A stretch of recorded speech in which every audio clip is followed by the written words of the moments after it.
If you like playing darts, but you haven't got a set, there's no problem. Make your own. And here's how you do it with very simple materials. First of all, you start with doweling, which comes in various sizes. That's about 1¼ centimetres. That's okay, but I like the 1½ centimetre stuff. It's a little bit more solid and it doesn't split as easily with the nail, so I'll work with that. And you measure off from one end the length of about 6 centimetres, and using a hacksaw, it's not the best thing for wood, but it works here for reasons you'll see in a moment. Just cut that length of doweling off. You get a neat little cylinder, and that's going to be the body of your dart. The next thing you do is to shove it in a vise and hold it upright. And here is where the hacksaw comes in, because if you line it up across the end and start cutting, go right through the middle,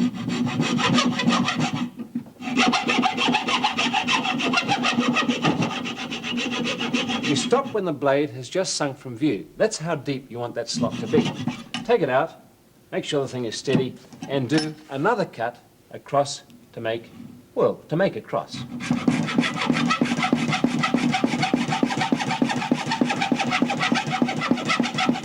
And those slots are the right depth, and they're the right width, because you're going to wedge card into them. Take it out and put it to one side and go to your nails. And here you have to be careful. That's the best sort of nail. It's about 4½ centimetres long, and it's fairly thick. Any thinner, it won't be heavy enough. Any thicker, and it'll split the wood as you hammer it in.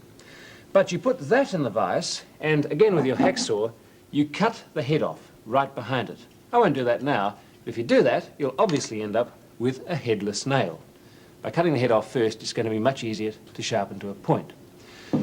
Back to the wood, turn it upside down and put it back in the vise. And hold it securely here for the most difficult operation of all, because you have to hammer this nail in without splitting the wood. Put the point of the nail right in the middle of the doweling, use the smallest hammer you can get and use little taps. Anything big will jar the wood and split it. Keep it in the middle, keep it upright and tap it in until it's well and truly held firm. Don't go too much further, you'll simply split the wood, but that's holding nice and firmly. Now, if I take that out and hold the nail, not the dart, I can sharpen that to a point. And of course these are now becoming slightly dangerous, but rest assured they're not as heavy as the sort you buy, and they're not going to be as sharp either, so they really are quite a bit safer than bought darts. That'll take a while, but when you finish it, it's going to look like that.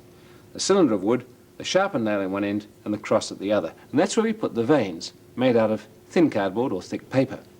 They have to be, of course, the same size. And this is what you do. Get your card, fold it once, increase it, then fold it again, so it's double thickness. And to make sure all the darts are the same, I've cut a template out of another piece of card. There it is, that's how I want the vanes to be. Put it on there. Notice it's got a slightly blunt point. With my scissors, I cut around that. That means I'm going to get two shapes exactly the same. That'll be the dart vanes. And I can do that as many times as I like, for as many darts as I like, knowing that my entire set will have vanes that are the same shape and size. There we are. Template to one side, and there are the two vanes. And I keep them with that right angle bend because I put them in like this.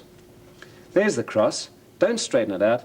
Put the cross in like this. Or put the right angle into that side of the cross and push it down. And put the other one in on this side and push it down. And when you're happy that they're seated properly, glue them in position. And that's the finished dart. And you can make a set of them, different colours or the same colour. What do you do for a board? Well, it's not so hard. If you can get a backstop like that, always work in a safe place, of course, and a piece of foam, that's ideal. The darts sink in well and it doesn't chew the foam up. And you can make any sort of target that you like and play to your heart's content.